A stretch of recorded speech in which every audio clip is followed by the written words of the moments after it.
حبيباتي، كيفكم؟ شو اخباركم؟ شو عم تعملوا؟ شو عم تسووا؟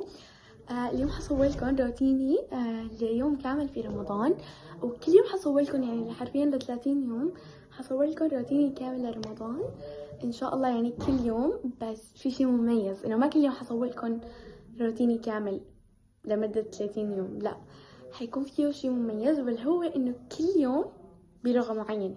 مثلا اليوم انا هلا عم احكي سوري، بكرة اماراتي، بعدين مصري، سعودي، قطري، بس بصعب هو كتير يعني جزائري او هيك، ما بعرف صراحة لاني هيك كتير.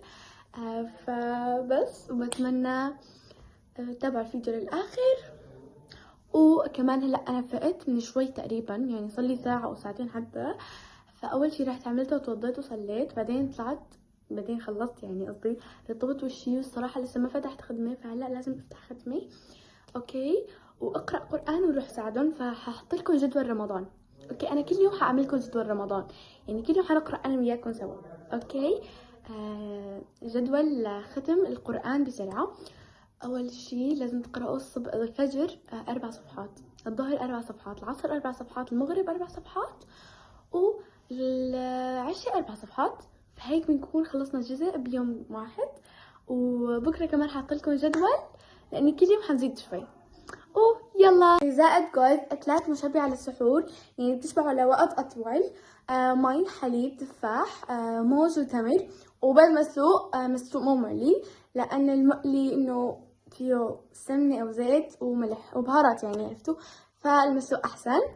جايز، اكلات تتجنبي انك تتسحري منها لاني بتعطش تاني يوم: التونة، الكيك، المشروبات، الاندومي، الشاي والقهوة، والتوابل اكيد، وكمان حلوة والشوكولاتة والاندومي. ما بعرف اذا قلت الاندومي مرتين، بس anyway.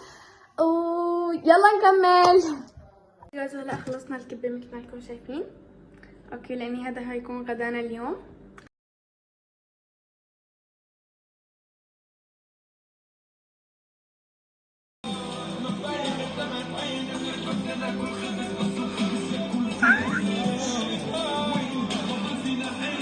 مثل ما شفتوا اكلنا، وبنهاية هذا الفيديو لازم تحطوا لايك واشتراك وتفعلوا زر الجرس. وبمناسبة شهر رمضان الكريم، مباركة طاعاتكم، ان شاء الله ينعاد عليكم بكل خير او سلامة. وانا بالنسبة للموضوع اللي حكيت فيه اول فيديو، حاختار من كومنتاتكم.